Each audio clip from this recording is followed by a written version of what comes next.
Good morning. तो जो हम लोग देख रहे थे कि आईटीआई स्ट्रक्चर का जो लेक्चर चल रहा था, तो उसमें हमने इलेक्ट्रिकल के कुछ बेसिक चीज़ें देखे हैं, जैसे रेजिस्टेंस यानी प्रतिरोध हो गया, मैग्नेटिक सर्किट हो गया, या इससे संबंधित जो भी चीज़ें रही है, करंट वोल्टेज वगैरह। लेकिन अब क्या है कि उन सबको आखिर क्यों बना रहे हैं, क्यों पढ़ रहे हैं, उससे संबंधित इसके बारे में एक टॉपिक है। ये है डीसी सर्किट, कि बेसिकली रेजिस्टेंस, वोल्टेज, करंट वगैरह का डीसी सर्किट में क्या यूज रहता है, कैसे रहता है, हम लोग उसको इस लेक्चर में देखेंगे। तो जो ये हम लोग का लेक्चर है, ये उसी पे संबंधित है कि डीसी सर्किट में इसका अप्लीकेबल को कैसे समझेंगे, एप्लीकेशन क्या क्या होता है डीसी सर्किट में, हम लोग उसको देखेंगे। तो इसमें हम लोग सबसे पहले देख सकते हैं कि डीसी सर्किट आखिर क्या होता है। जो डीसी मतलब डायरेक्ट करंट इसको बोलते हैं, दृष्ट धारा, जिसमें सिर्फ एक ही दिशा हो, ठीक है, उसको हम लोग डीसी बोलते हैं। यानी समय के साथ इसका वैल्यू में कोई बदलाव नहीं होता है। जो इसका वैल्यू दिख रहा है, जो वैल्यू चल रहा है, वो कांस्टेंट होता है समय के साथ में, इसमें कोई बदलाव नहीं होता है। तो ये हमारा डीसी कहलाता है। जैसे आप ये ऊपर वाली ग्राफ देख रहे होंगे, इसमें क्या है कि ये जो ग्राफ है, अगर ये वोल्टेज का सेक्शन है, अगर हम लोग ऐसे समझे तो जो ये ऊपर से नीचे आ रही है, ये वोल्टेज का मान दिखाता है, और जो ये है, ये समय दिखा रहा हो, टाइम।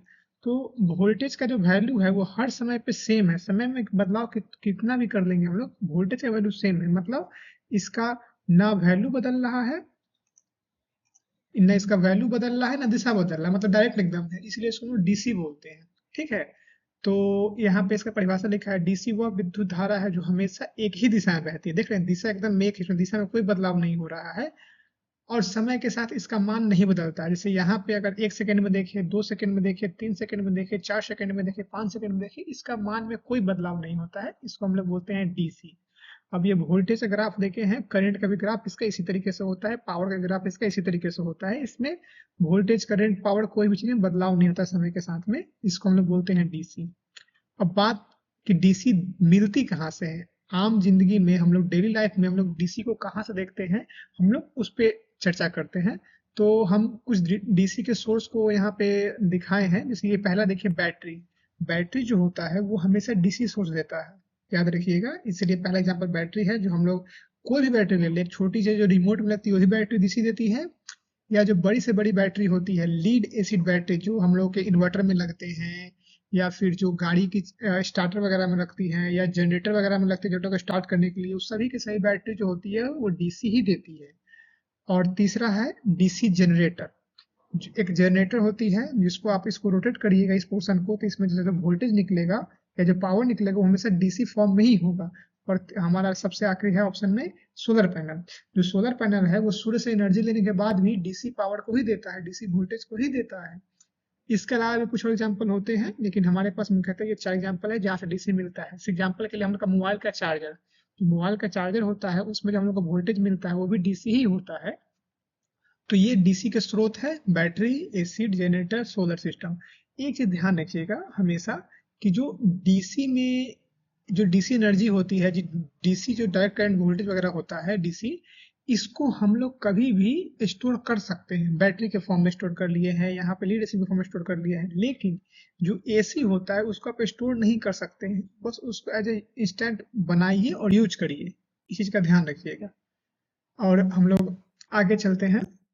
हम लोग का आगे एक सिंपल सी सर्किट है, और उससे संबंधित एक प्रैक्टिकल लाइफ का एनालॉजी है, जिसको हम लोग समझने की कोशिश करेंगे डीसी कैसे काम करता है। देखिए, डीसी का जो डीसी का सोर्स दिखाते हैं, जहां से हमको डीसी एनर्जी मिलता है, वोल्टेज सोर्स, उसका सिंबल दिखाने का ये है, वी लिख के, एक बड़ा एक छोटा। जो बड़ा होगा वो प्लस सेक्शन होगा, जहां से पॉजिटिवली चार्ज निकलेगी, और जो छोटा होगा वो निगेटिव पोर्शन होगा, जहां से करंट वापस आएगी। ठीक है। और प्लस से निकलती है, इसलिए करंट का डायरेक्शन ये होगा। और जो हम लोग का लोड होता है, लोड मतलब जिसमें एनर्जी कंज्यूम करते हैं, एग्जाम्पल के लिए पंखा, बल्ब, ये सब लोड होता है, तो उसको हम रेजिस्टेंस के फॉर्म में दिखाते हैं। और डीसी सर्किट में हमेशा रेजिस्टेंस ही रहता है लोड के फॉर्म में, तो ये रेजिस्टेंस के फॉर्म में दिखाते हैं। अब इसको समझते कैसे हैं कि इसमें वोल्टेज, करंट और प्रतिरोध कैसे काम करता है, क्या होता है। तो देखिए, वोल्टेज बेसिकली वो एक मशीन है, वो एक सिस्टम है, जो इलेक्ट्रॉन को ढकेलता है कि आप उस डायरेक्शन में जाइए, यानी पॉजिटिव से निकलिए और रोटेट होकर नेगेटिव से कंप्लीट आइए वापस, अगर आपका सर्किट पूरा हो रहा है तो। तो जो डीसी सर्किट है, वोल्टेज बेसिकली एक बल है, विद्युत वाहक बल यानी ईएमएफ को बोलते हैं। विद्युत वाहक बल यानी इलेक्ट्रोमोटिव फोर्स, ये एक फोर्स है जो इलेक्ट्रॉन को ढकेलता है और उस पर दबाव बनाता है कहीं जाने के लिए। ठीक है। दूसरी चीज, जब इलेक्ट्रॉन पर दबाव बनेगा तो इलेक्ट्रॉन मूव करना स्टार्ट किया, यहाँ देख रहे हैं इलेक्ट्रॉन यहाँ से यहाँ मूव करना स्टार्ट कर रहा है। तो जब इलेक्ट्रॉन का मूवमेंट हुआ, इलेक्ट्रॉन जब इस फोर्स की वजह से, इस बल की वजह से निकलना स्टार्ट किया, मूवमेंट करना स्टार्ट किया, तो इसको हम लोग बोलते हैं करंट। यानी इलेक्ट्रॉन के फ्लो को, दर को, यानी जो इलेक्ट्रॉन होता है उसके बहने की दर, इलेक्ट्रॉन को बहने की दर को हम लोग इसको करंट बोलते हैं। जो करंट का मानक होता है वो एम्पियर होता है इकाई, और वोल्टेज यदि विद्युत वाहक बल का वोल्ट होता है। ठीक है। अब जब इलेक्ट्रॉन फ्लो कर रहा है तो इलेक्ट्रॉन का रास्ता सभी जगह समान मिलना जरूरी नहीं है। कहीं पे तार मोटा है, कहीं पे तार पतला है। जैसे पाइप यहाँ पे एग्जांपल, तो पाइप यहाँ पे पतला हो गया, यहाँ पे पाइप पतला होगा वहां पानी का प्रेशर बढ़ जाएगा। उसी तरीके से जो इलेक्ट्रॉन आसानी से यहाँ मूव कर रहा था, जो इलेक्ट्रॉन आसानी से चल रहा था, वो इलेक्ट्रॉन यहाँ आसानी से नहीं चल पाता, यहाँ उसको काफी तकलीफ होती है, काफी यहाँ पे वो आपस में मतलब घर्षण बढ़ने लगता है। तो इलेक्ट्रॉन का फ्लो में विरोध होना, यानी ब्रेकर की तरह समझिए कि आराम से जा रहा है, यहाँ पे इलेक्ट्रॉन को ब्रेकर मिला, स्पीड रुक गया। तो ये जो रुकता है इसी को हम लोग बोलते हैं प्रतिरोध। और ये प्रतिरोध का आसान भाषा में कि इलेक्ट्रॉन के फ्लो में कोई अवरोध होना, इसका जो यूनिट होता है रेजिस्टेंस होता है। हम लोग ये एक सिंपल एनालॉजी से आप समझ सकते हैं वोल्टेज, करंट और रेजिस्टेंस के रिलेशन को, यानी प्रतिरोध के रिलेशन को। हम लोग इसके आगे देखते हैं ओम के नियम। ये चूंकि हम लोग पढ़ चुके हैं, फिर भी एक डीसी सर्किट के अंदर देख रहे हैं, तो इसको बस एक ओवरव्यू के फॉर्म में देखेंगे कि ये कैसे काम करता है। तो ओम का नियम क्या कहता है? सिंपल, कि यदि हमारा जो फिजिकल क्वांटिटी है, मतलब तापमान वगैरह अगर समान रहे, तो कोई चालक में, जो ये हम लोग एग्जाम्पल के लिए ये देखे थे, जो ये पिछला लेक्चर में देखे थे ड्राइंग में, कि वो चीज हमेशा कांस्टेंट रहता है, वो चीजें बदलती नहीं है। ठीक है। तो अगर तापमान वगैरह कांस्टेंट रहता है, तो इसमें जो धारा होगी वो वोल्टेज के समानुपाती होगी। यानी उसमें तापमान बराबर है, और तापमान बराबर के कंडीशन में आप जितने वोल्टेज बढ़ाएंगे, करंट उतना ही ज्यादा बहेगा। क्यों? क्योंकि वोल्टेज करंट को धकेलता है, करंट के वैल्यू को बढ़ाता है, इलेक्ट्रॉन को धकेलता है, और इलेक्ट्रॉन का बहना ही करंट है। तो वोल्टेज बढ़ाइएगा तो इलेक्ट्रॉन बढ़ेगा, इलेक्ट्रॉन बढ़ेगा तो करंट बढ़ेगा। यही ओम्स लॉ बोलता है। तो ओम लॉ के रिलेशन में हमने एक मैजिकल ट्रायंगल बताया था, एक जादुई ट्रायंगल। अगर ये जादुई ट्रायंगल बनाते हैं, वोल्टेज को लिखे तो वोल्टेज सबसे पहले आता है, उसके बाद करंट आता है, उसके बाद रेजिस्टेंस आता है इसके फॉर्म में। तो अगर इस तीनों को आप ऐसे लिख लेते हैं, तो आपको ओम के नियम याद करने की आवश्यकता नहीं है, वो आपको यहाँ से निकल जाएगा। उदाहरण के लिए अगर आपको वोल्टेज निकालना हो तो V को कवर करिए IR, यानी आपको करंट गुने रेजिस्टेंस, आपका वोल्टेज का मान निकल जाएगा। वहीं अगर आपको करंट निकालना हो तो V/R, यानी V/R। उसी तरीके से आपको रेजिस्टेंस निकालना हो तो V/करंट, यानी वोल्टेज बटा करंट, आपका रेजिस्टेंस का मान निकल जाएगा। ये एक ट्रिक है जो आपको एग्जाम वगैरह में मतलब भूल रहे हो तो आप इसे यूज करके निकाल सकते हैं, आसानी से याद रहेगा। इसके बाद हम लोग नेक्स्ट में चलते हैं, जो ये भी हम लोग पढ़ चुके हैं कि श्रेणी क्रम और समांतर क्रम में कैसे कैसे क्या क्या रिलेशन होता है, इससे संबंधित चीजों को हम लोग देखते हैं। तो श्रेणी क्रम और समांतर क्रम की बात करें तो श्रेणी क्रम और समांतर क्रम बहुत मतलब ऐसा नहीं है, बहुत अलग चीजें हैं, बहुत आसान चीजें हैं। बस ये एक डीसी सर्किट में जो रेजिस्टेंस है, रेजिस्टेंस यानी मतलब लोड बोले तो बॉल पंखा जो लगाते हैं, उसको किस तरीके से जोड़ते हैं, इसी को कहा जाता है श्रेणी क्रम समांतर क्रम। श्रेणी का मतलब होता है एक साथ लगातार लगाना। ठीक है। वहीं समांतर क्रम का मतलब होता है कि आप सबको एक दूसरे के समानांतर लगाए। ठीक है। अब यहाँ ध्यान से देखिएगा, श्रेणी क्रम समांतर क्रम पढ़ा चुके हैं, बता चुके हैं आप प्रीवियस लेक्चर में, पहले के लेक्चर में देख सकते हैं उसको। यहाँ बस उसको हम एक तुलना बता दे रहे हैं कि डीसी सर्किट में कैसे काम करता है, उसको कैसे याद रखा जाए। तो देखिए, श्रेणी करंट की बात करें तो श्रेणी क्रम में जो करंट होता है वो हमेशा सेम रहेगा। जो करंट यहाँ से निकलेगा वही करंट यहाँ से होते हुए वापस आएगा। यानी श्रेणी क्रम में रास्ता एक रहता है, इसलिए सभी जगह करंट का वैल्यू, करंट का जो मान समान रहता है। लेकिन वही समानांतर क्रम की बात करें तो जो करंट यहाँ से निकलेगा, एक करंट यहाँ से ऐसे होके आ जाएगा वापस, दूसरा करंट जो यहाँ से आएगा वो यहाँ से घूम के ऐसे आएगा, और तीसरा करंट जो आएगा वो यहाँ से घूम के आएगा। यानी अलग अलग रास्ता मिलता है करंट का, इसलिए करंट का मान अलग अलग होता है अलग अलग जगह पे। ठीक है। अब दूसरा टर्म लेते हैं, वोल्टेज की मान करते हैं कि वोल्टेज क्या होता है श्रेणी क्रम और समांतर क्रम में। तो जो वोल्टेज होता है वो श्रेणी क्रम में वो प्रतिरोध के साथ में बढ़ जाता है। जैसे यहाँ से यहाँ का वोल्टेज कुछ और होगा, यहाँ से यहाँ का वोल्टेज कुछ और होगा, और यहाँ से यहाँ का वोल्टेज कुछ और होगा। यानी जितने एलिमेंट लगे हुए हैं सर्किट में उतने पार्ट में यहाँ के वोल्टेज को बट जाता है। लेकिन वही श्रेणी क्रम समांतर क्रम में देखिएगा तो समांतर क्रम में जो वोल्टेज इस बल्ब को मिला है वही वोल्टेज इस बल्ब को मिलेगा, वही वोल्टेज इस बल्ब को मिलेगा। मतलब जितने लोड है, जितने रेजिस्टेंस है, सभी के सबको वोल्टेज समान मिलता है। ठीक है, समांतर क्रम में। अब आते हैं कुल प्रतिरोध की बात करते हैं कि श्रेणी क्रम में कुल प्रतिरोध कैसा होता है और समानांतर क्रम में कुल प्रतिरोध कैसा होता है। तो पहला चीज प्रतिरोध का निकालना, कुल प्रतिरोध को। तो श्रेणी क्रम में क्या होता है कि जितने प्रतिरोध लगे हुए हैं श्रेणी क्रम में सबको आप जोड़ दीजिए। सिर्फ इसका कुछ वैल्यू होगा, यानी R1 R2 R3 R1 R2 R3 जोड़ दिए, सीधा जुड़ता है, इसमें कुछ नहीं करना होता। ये हो गया श्रेणी क्रम में। ये होता है समांतर क्रम। समांतर क्रम में क्या करना होता है कि आपको व्युत्पन्न यानी उसको 1/, के फॉर्म में जोड़ना पड़ता है। व्युत्क्रमानुपाती करके इसको जोड़ना पड़ता है। उदाहरण के लिए 1/r टोटल निकालना हो तो 1/r दिस वन, 1/r यह और 1/r यह करके निकालेंगे सबका वैल्यू, और जो आएगा उसको व्युत्पन्न कर देंगे, मतलब उल्टा कर देंगे, जो वैल्यू निकलेगा वो रेजिस्टेंस का होता है। पहला चीज जो उसका वैल्यू निकालने का तरीका। दूसरा चीज जो आपको बता रहे हैं ध्यान रखिएगा, श्रेणी क्रम में जो सबसे बड़ा वैल्यू होगा और जो टोटल वैल्यू आएगा, तो टोटल वैल्यू में कुछ वैल्यू ऐड हो रहा है, इसीलिए टोटल वैल्यू इन सब वैल्यू में सबसे ज्यादा होगा। ठीक है, टोटल वैल्यू जितने रेजिस्टेंस को जोड़ेंगे उन सबसे ज्यादा होगा, क्योंकि सब एक दूसरे जुड़ रहा है।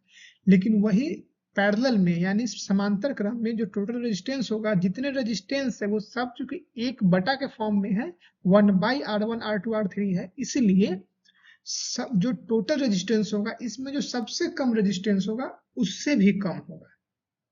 ध्यान रखिएगा, इसमें जो टोटल होगा इस सबसे ज्यादा उससे ज्यादा होगा, और इसमें जो 1/r होगा इतना जितने होंगे उस अपने से सबसे कम होगा। अब व्यवहारिक उदाहरण देखिए कि श्रेणी क्रम कहाँ देखने को मिलता है। तो दिवाली में जो हम लोग लाइट लगाते हैं, जो लाइट दिवाली में जो हम लोग झालर वगैरह का यूज करते हैं, वो श्रेणी क्रम में उसका पाथ लगा रहता है। अगर एक बल्ब टूटेगा तो उससे जुड़े हुए सभी बल्ब जितने बल्ब होंगे कोई नहीं जलेगा। लेकिन वहीं घर की वायरिंग की बात करें तो वो पैरेलल में होता है कि अगर आपका पंखा खराब हुआ तो आपका बल्ब जलेगा। मान लो ये बल्ब खराब हुआ तो आपका ये बल्ब जलेगा।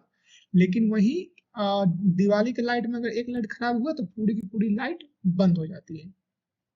ये हम लोग का मतलब इसका उदाहरण मतलब हम लोग डेली लाइफ में देखते हैं। अब अगला टॉपिक जो हम लोग लेके आते हैं वो हम लोग का है इसका मुख्य नुकसान या फायदा क्या होता है। तो वही चीज जो बताएं, एक तार टूटने पे सब बंद हो जाता है, एक उपकरण खराब होने पे बाकी सब चलती रहती है। हम लोग हम लोग घर में 2-3 चीज सुनते हैं, या इलेक्ट्रिकल पढ़ाई में 2-3 सुनते हैं, ओपन सर्किट, शॉर्ट सर्किट, बंद हो गया, ये सब क्या होता है। तो हम इसी को देखते हैं। एक ये जो आपको टेबल दिख रहा है इसमें सर्किट का 3 कंडीशन दिया गया है, इस सबको आप आसानी से समझिएगा। पहला चीज है सर्किट क्लोज। ठीक है, सर्किट क्लोज की बात करें तो क्लोज मतलब एक्चुअल में क्लोज का ये होता है, मतलब सर्किट से पूरा क्लोज रहता है।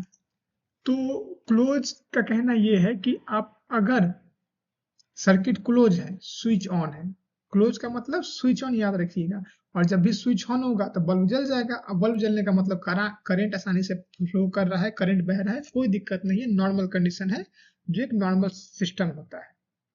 दूसरा चीज, किसी कारण से ये सर्किट ओपन हो गया, मतलब इसमें का तार आप काट दिए, खोल दीजिए या स्विच ओपन कर दिए, तीनों वर्ड समझ सकते हैं। यानी तार टूट गया या स्विच ऑफ हो गया, आपने तार को कहीं से बीच में से काट दिया या आपने तार को खोल दिया। तो इस कंडीशन में क्या होगा कि जो करंट यहाँ से निकला लेकिन यहाँ इसको अब रास्ता नहीं मिल रहा है तो नहीं फ्लो करेगा, और नहीं फ्लो मतलब जीरो। तो ये जो करंट का फ्लो रुक गया, इस पे जीरो हो गया, तो करंट हमारा जीरो। अब प्रतिरोध क्या होगा इसका, तो चूंकि ओपन सर्किट हो गया, मतलब यहाँ पे सर्किट खुल गया है, ओपन हो गया है, तो इसका जो प्रतिरोध होगा अनंत हो जाएगा, इन्फिनिटी, जितना नापिएगा उतना से, क्योंकि तार खुला है, बीच में कुछ जाने का रास्ता नहीं है। और हमेशा प्रतिरोध जो होता है इलेक्ट्रॉन का अवरोध होता है, लेकिन इलेक्ट्रॉन का रास्ता होता है तो अवरोध होगा। अब ये अवरोध ऐसा हो गया, अनंत हो गया, कि यहाँ पे करंट पास कर ही नहीं पाएगा, इतना ज्यादा हो गया। और तीसरा जो सबसे भयानक होता है वो होता है शॉर्ट सर्किट। शॉर्ट सर्किट में क्या होता है आप समझिएगा। शॉर्ट सर्किट में किसी कारण से जो बल्ब लगा हुआ है वहां से सीधे यहाँ पे एक तार जुड़ जाता है। मतलब आप अगर आसान भाषा में देखिएगा तो जो बैटरी का पॉजिटिव टर्मिनल है वो किसी कारण से बैटरी के निगेटिव टर्मिनल से जुड़ जाते हैं। जो पॉजिटिव टर्मिनल यहाँ से आ रहा है, जो बल्ब से होकर जाना है, किसी कारण से या तार टूट के सट जाए या कुछ भी हो जाए, लेकिन वो सीधा यहाँ सट जाता है। तो आप देखिए करंट का ये रास्ता हुआ और यहाँ सीधे यहाँ आ गई।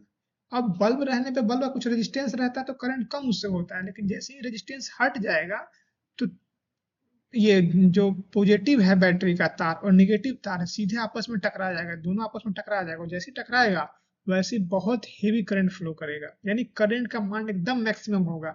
करंट का निकालने का तरीका वही ओम्स लॉ से V बटा में R। जब R ई निकल गया, जीरो हो गया, तो करंट का मान एकदम मैक्सिमम हो जाएगा।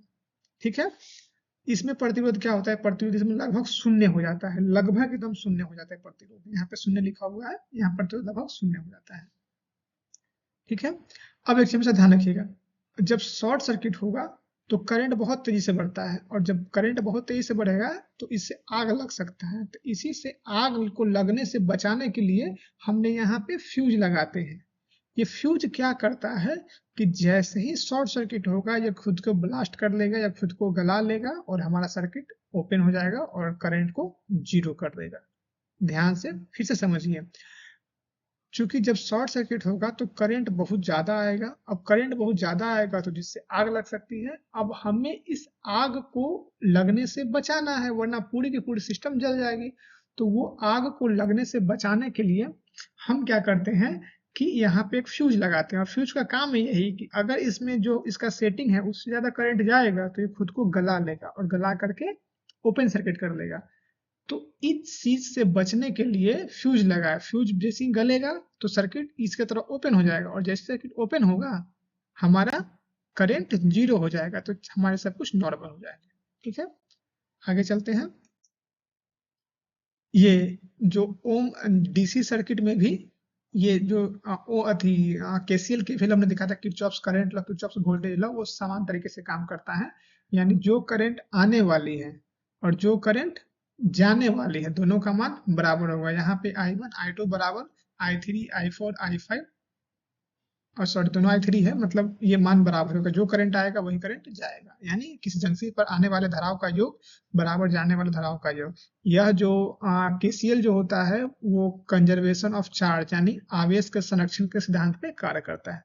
उसी तरीके से केवीएल की बात करते हैं यानी किरचॉफ्स वोल्टेज लॉ। तो इसमें सीधा यही होता है, किसी भी बंद सर्किट में जो वोल्टेज का कुल कौन सा योग मैंने बताया है, याद करिए, बीज गणितीय अलजेब्रिक सम जीरो होगा। उदाहरण के लिए ये बैटरी है, ये वोल्टेज दे रहा है, ये रेजिस्टेंस से वोल्टेज ड्रॉप कर रहा है, ये भी रेजिस्टेंस से वोल्टेज को ड्रॉप कर रहा है, मतलब खत्म कर रहा है। तो जितना देगा उतना ही खत्म होगा, कहीं और से तो वोल्टेज आएगा नहीं। तो वही बोलता है कि जितना देने वाला बराबर जितना लेने वाला वोल्टेज है, सबका योग बराबर होगा, शून्य होगा। तो जितना देने वाला बराबर जितना लेने वाला। ठीक है, अब चूंकि जो देगा वही खत्म होगा, मतलब ये एनर्जी को बता रहा है कि जितना एनर्जी देने की क्षमता है, ऊर्जा देने की क्षमता है, उतना ही ऊर्जा डाउन होने की क्षमता है, उतना ही ऊर्जा डाउन कर सकता है, उससे ज्यादा नहीं कर सकता। यानी यह ऊर्जा के संरक्षण के सिद्धांत पे कार्य करता है।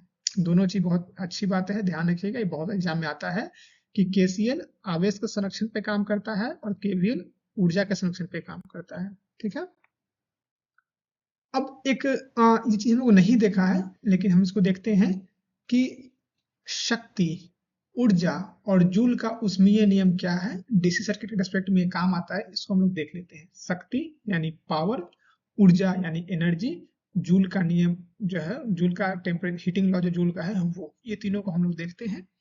तो सबसे पहले बात करते हैं शक्ति क्या है।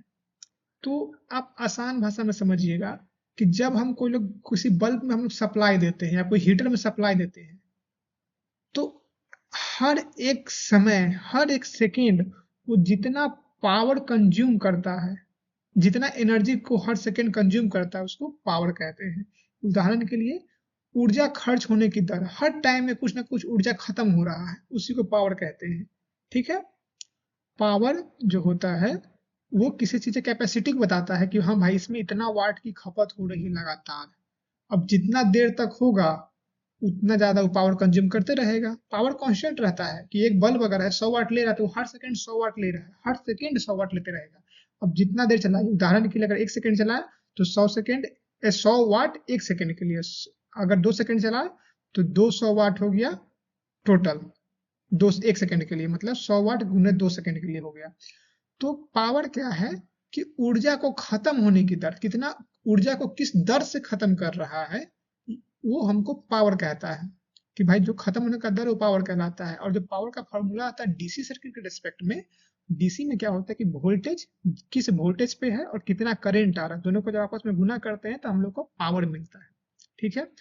अब यहाँ पे ध्यान से देखिएगा, भी गुने आई जो मिलता है ये पावर मिलता है फॉर्मूला में। अब हम लोग भी जानते हैं ओम के नियम से भी क्या होता है।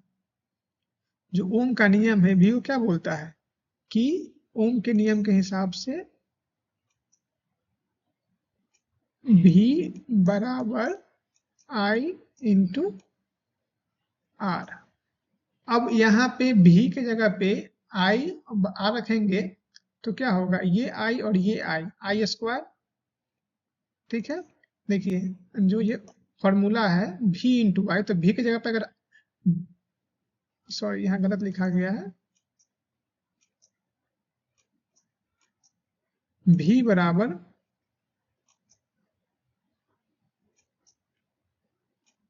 आई बटे आर, आई इंटू आर होता है। ठीक है।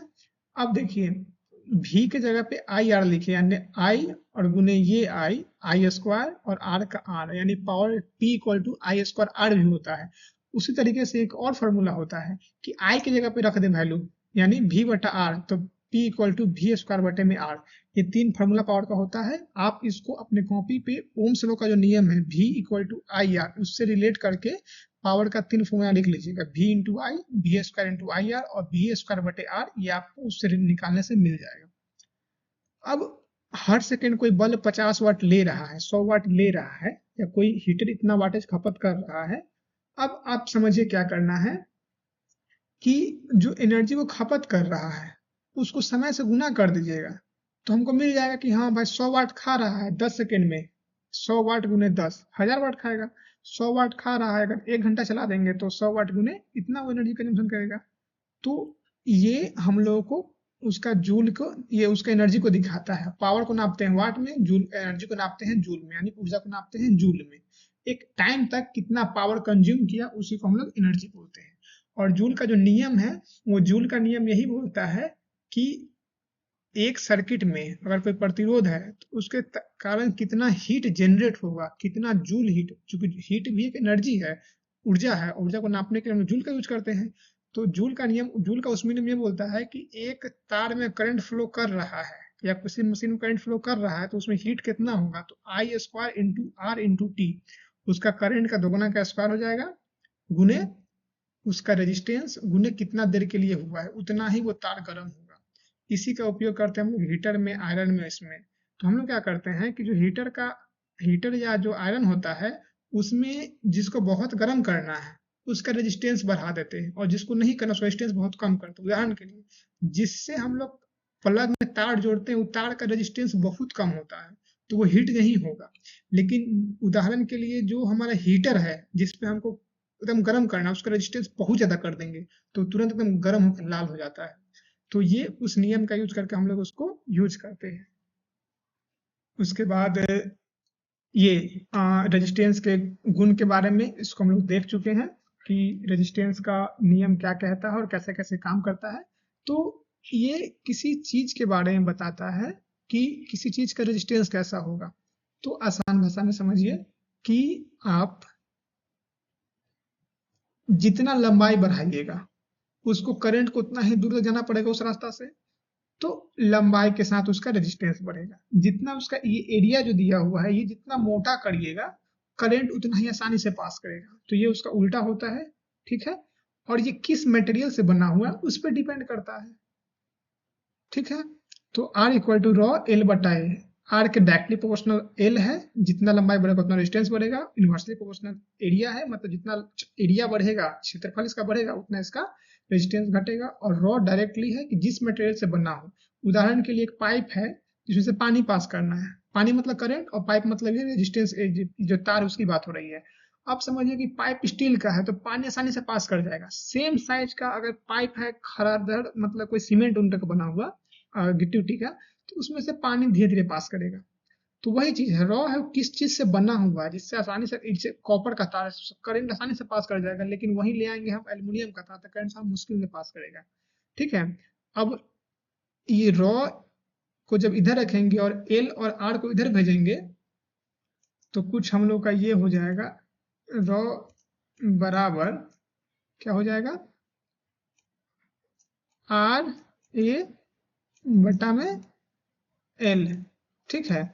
तो अब देखिए, एरिया का मीटर स्क्वायर होता है, लेंथ का एल एम होता है, मीटर होता है, तो इससे ये कट जाएगा, यानी इसका जो यूनिट होगा ये ओम मीटर होगा। ठीक है। तो स्पेसिफिक रेजिस्टेंस यानी विशिष्ट प्रतिरोध जो होता है इसका रेजिस्टेंस ओम होता है। ठीक, इसी चीज को आप उल्टा कर दीजिए। जो हमने बोला प्रतिरोध, अगर प्रतिरोध को उल्टा करिएगा, जो इलेक्ट्रॉन के फ्लो में अवरोध है तो उसको प्रतिरोध बोले, जो इलेक्ट्रॉन के फ्लो में सपोर्ट करता है उसको हम लोग चालकता बोल देते हैं, यानी कंडक्टिविटी। रेजिस्टेंस बोलते हैं ना, उसी कंडक्टेंस बोलते हैं, जस्ट उसका उल्टा होता है। इसमें कुछ नहीं, बस जो रेजिस्टेंस है उसको उल्टा कर दे, यानी प्रतिरोध का उल्टा जो होता है कंडक्टेंस, वो G इक्वल टू 1/R हो जाएगा। अब इतना उल्टा होता है कि जो इसका मान होता है, रेजिस्टेंस का हम लोग ओम लिखते हैं ना, तो कंडक्टेंस जो होता है, रेजिस्टेंस का उल्टा कंडक्टेंस होता है, चालकता होता है, उसका उल्टा ओ म हो, उल्टा कर दीजिए, ओ म हो, जो ओ एच एम लिखते हैं ना उसको एम एच ओ लिख दीजिए, महो हो जाएगा। ठीक है। उसी तरीके से जो हम लोग का विशिष्ट प्रतिरोध है, रॉ है, उसका जस्ट यहाँ पे उल्टा होता है, कनेक्टिविटी में होता है, उसको सीमेंस, मतलब जो रॉ है उसको हम लोग सीमेंस कर देते हैं, सीमेंस प्रति मीटर में नापते हैं, जैसे इसका उल्टा हो जाता है। ठीक है। चांदी का कंडक्टिविटी बहुत ज्यादा होगा, मतलब उसका रेजिस्टेंस बहुत कम होगा, बस दोनों आपस में उल्टा है और कुछ नहीं है। अब टेम्परेचर की बात करें तो डीसी के भी केस में वही चीज है जो हमने बताया था, कि एक पॉजिटिव टेम्परेचर कोफिशिएंट होता है, कि मतलब तापमान बढ़ने पे उसका रेजिस्टेंस बढ़ेगा, क्योंकि इलेक्ट्रॉन का आपस में जो फ्रिक्शन होगा ज्यादा बढ़ जाएगा, जैसे तांबा एल्यूमिनियम सोना, उसमें तापमान बढ़ा दीजिएगा ना तो उसका रेजिस्टेंस बढ़ जाता है। उसी तरीके से वैसा चीज जिसमें पहले ही से इलेक्ट्रॉन बहुत कम हो, उसको करंट फ्लो कर ही नहीं रहा, कि इलेक्ट्रॉन नहीं है, लेकिन अब गर्म किया उसमें इलेक्ट्रॉन आ गया, पहले नहीं था, अब कुछ इलेक्ट्रॉन आ गया, तो उससे क्या होता है कि वो करंट फ्लो करने लगता है, तो उसको बोलते हैं negative temperature coefficient, NTC, negative temperature coefficient. ठीक है।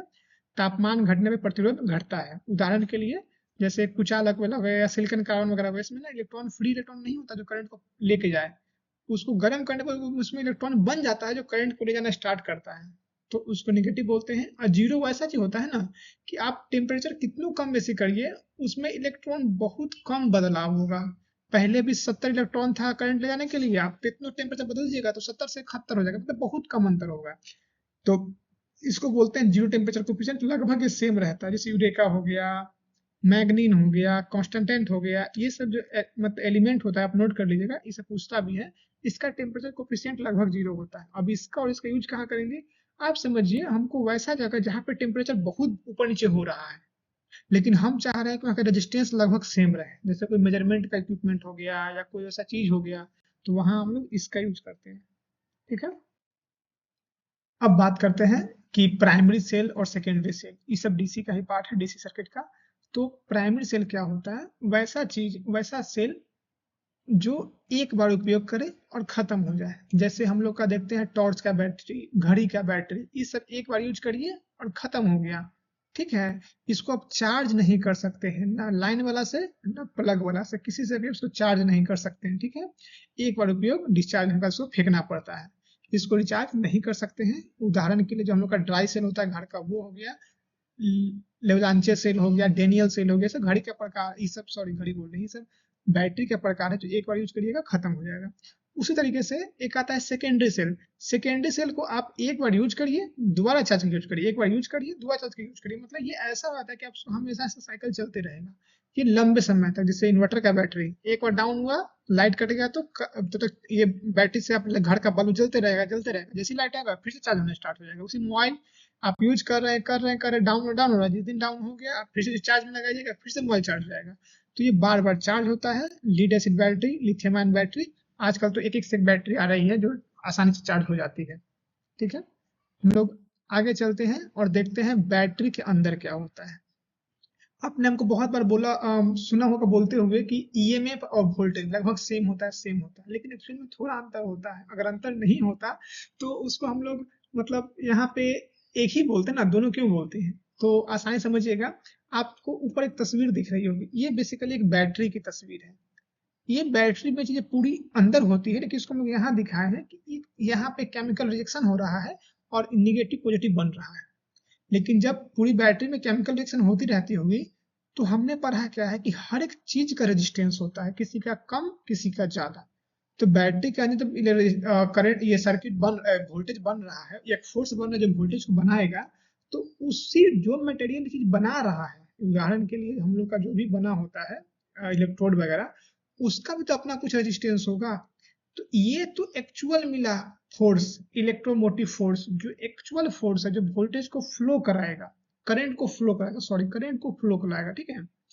लेकिन इसका अपना कुछ प्रतिरोध होगा, ये कुछ प्रतिरोध ही जो है इसका फ्लो को हल्का रोकेगा। और फाइनली जब यहाँ से निकलने के बाद इलेक्ट्रॉन यहाँ रुकेगा और मतलब हल्का अवरोध होगा, उसका जब फाइनली यहाँ निकलेगा तो इसको हम लोग बोल देंगे वोल्टेज। जो एक्चुअल उत्पन्न हुआ जो एकदम बिना लॉस के साथ, उसको बोलते हैं ईएमएफ, इलेक्ट्रोमोटिव फोर्स। और उसका आंतरिक प्रतिरोध है कारण थोड़ा उसमें जो बदलाव हुआ वोल्टेज, यहाँ पे जो थोड़ा वोल्टेज ड्रॉप हुआ उसके बाद जो मिलेगा टर्मिनल वोल्टेज हम लोगों को, वो होता है हम लोग का वोल्टेज। ये हुआ ईएमएफ, और जो यहाँ पे मिलेगा इस दोनों के बीच में वो हमारा वोल्टेज हुआ, ठीक है। अब ओम्स लॉ याद करिए और उसको रिलेट करिए। हम लोग का वोल्टेज जो बन रहा है वो ई बन रहा है, ई बन रहा है। यहाँ पे ड्रॉप हो रहा है, मान लेते हैं करंट अगर आई फ्लो कर रहा है तो आई बटे आर, यानी आई गुने आर ड्रॉप हुआ है। मतलब टोटल में से अगर इसको माइनस कर लेंगे तो हमको यहाँ से यहाँ के बीच का वोल्टेज मिल जाएगा। तो वही होता है जो टर्मिनल वोल्टेज होता है, V equal to total voltage minus EMF minus drop I minus R, जो बैटरी के अंदर ड्रॉप हो रहा है वोल्टेज का वो। एक चीज हमेशा ध्यान रखिए, टर्मिनल वोल्टेज जो होता है ईएमएफ से हमेशा कम हो, क्योंकि हमेशा हर चीज का थोड़ा रेजिस्टेंस होता है और रेजिस्टेंस वो इसका बैटरी ड्रॉप करा देता है। दूसरी चीज ध्यान से सुनिएगा, जब तक सर्किट पूरा नहीं होगा, मतलब यहाँ से कोई बल्ब लेके जब तक हम लोग यहाँ तक नहीं लगाएंगे इस पोर्शन बैटरी के साथ में, तब तक करंट नहीं आएगा, और जब तक करंट नहीं आएगा यहाँ वोल्टेज ड्रॉप नहीं होगा। यानी बैटरी से जब कोई तार नहीं जुड़ा हुआ है, जब बैटरी ओपन सर्किट है, तो जितना ईएमएफ होगा उतना ही टर्मिनल वोल्टेज होगा। लेकिन जैसे ही कोई तार जोड़िएगा कुछ ना कुछ वोल्टेज ड्रॉप हो जाएगा, और उस कंडीशन में जो टर्मिनल वोल्टेज होगा वो ईएमएफ से हमेशा थोड़ा कम होगा।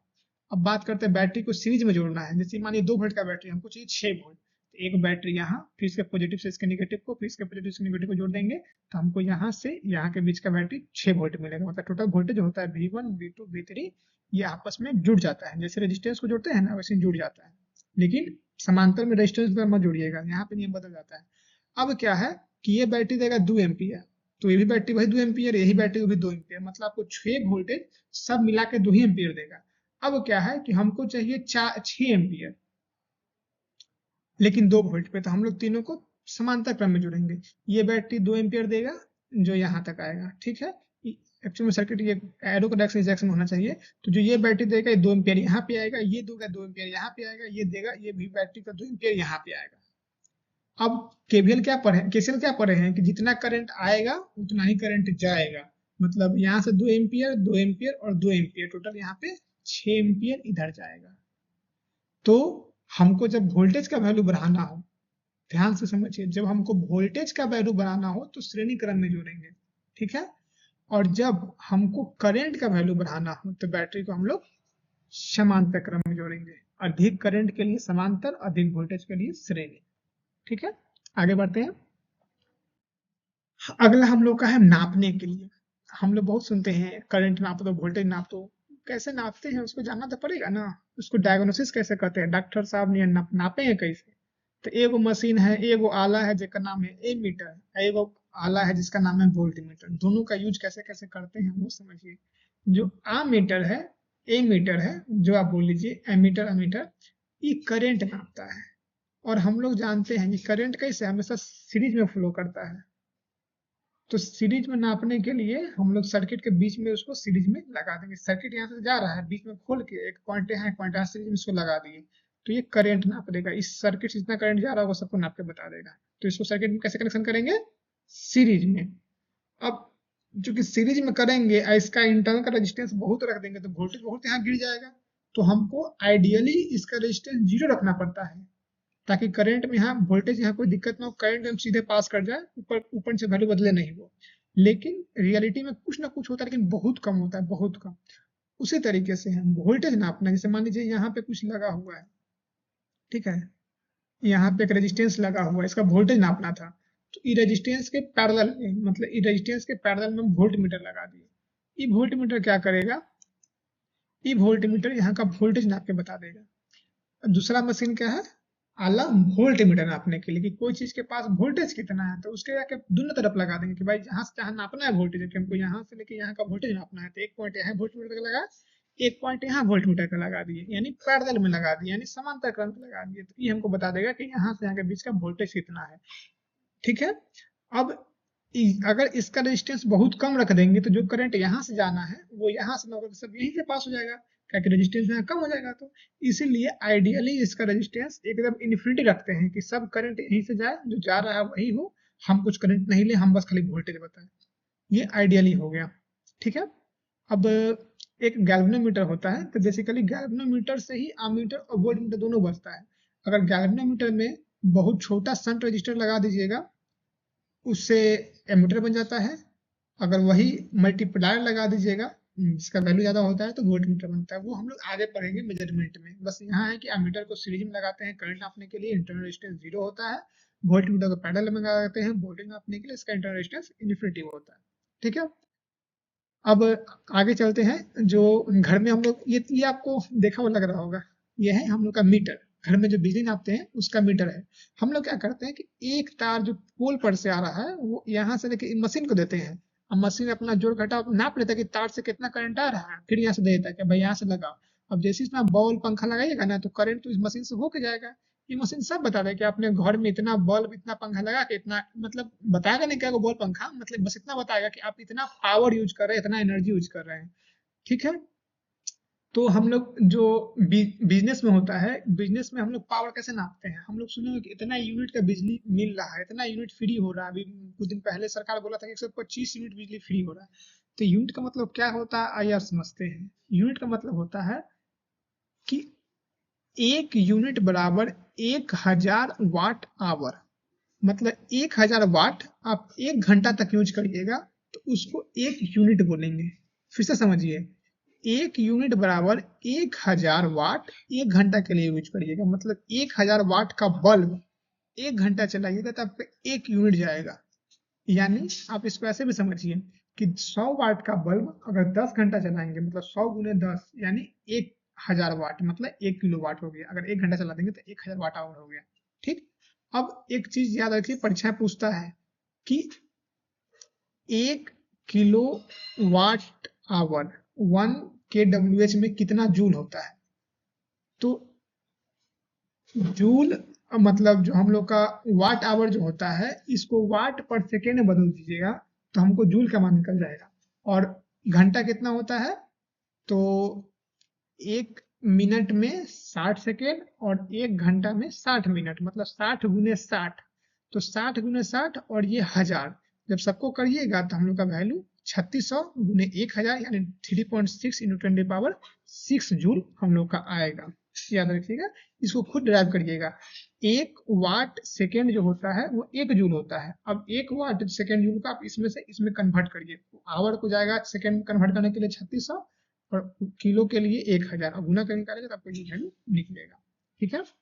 याद कर लीजिएगा, बहुत जगह पूछता है, सीधे पूछ देता है। जितना पढ़े उसका सारांश समझ लीजिए। हमने बताया था ईएमएफ, ईएमएफ हो गया बैटरी का वो पार्ट जो वोल्टेज बनाता है, वोल्टेज नहीं, जो इलेक्ट्रॉन को फ्लो करने के लिए मतलब पावर ये प्रेशर बनाता है। और लेकिन जो बनाता है उसके अंदर कुछ रेजिस्टेंस होता है, तो उसके बाद जो ड्रॉप पे मिलता है वो वोल्टेज हो गया। जो बनाया वो ईएमएफ, जो ड्रॉप हुआ वोल्टेज, तो दोनों के बीच में हम हमेशा कुछ ना कुछ जो वोल्टेज होगा वो हमेशा कम होगा, ठीक है। तो ईएमएफ से वोल्टेज हमेशा कम होता है। अब ये जो फोर्स बन गया इलेक्ट्रॉन को ढकेलने वाला, इसको से इलेक्ट्रॉन फ्लो करेगा, इलेक्ट्रॉन के फ्लो को ही करंट बोलते हैं, ठीक है। करंट को कंट्रोल करने के लिए, ओपन क्लोज करने के लिए स्विच लगाते हैं। करंट को नापने के लिए सीरीज में एमीटर लगाते हैं। देखिए सब कुछ एक ही में हो जाएगा। करंट को नापने के लिए सीरीज में एमीटर लगाते हैं और जिस पाथ से गया, जो लोड से गया, उसको लोड क्या करता है कि ग्राउंड के लिए बल्ब है तो ये मतलब इलेक्ट्रिकल एनर्जी को लाइट एनर्जी में कन्वर्ट कर देगा। हीटर है तो उसमें एनर्जी में कन्वर्ट कर देगा। अब इस हीटर के अलोंग कितना वोल्टेज आ रहा है, वोल्टेज नापने के लिए इसके पैरेलल में समांतर में वोल्टेज लगाते हैं।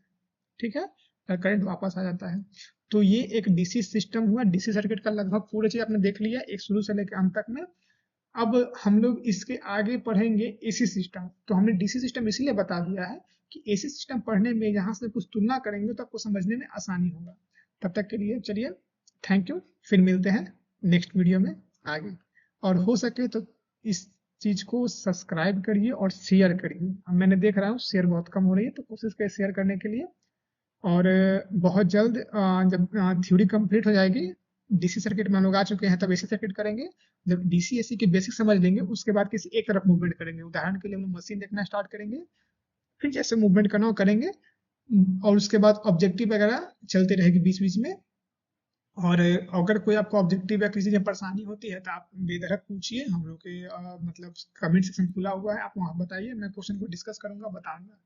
ठीक है, तब तक के लिए इसको शेयर करिए, सब्सक्राइब करिए, लाइक करिए। मिलते हैं नेक्स्ट वीडियो में। लाइक और सब्सक्राइब जरूर करिएगा।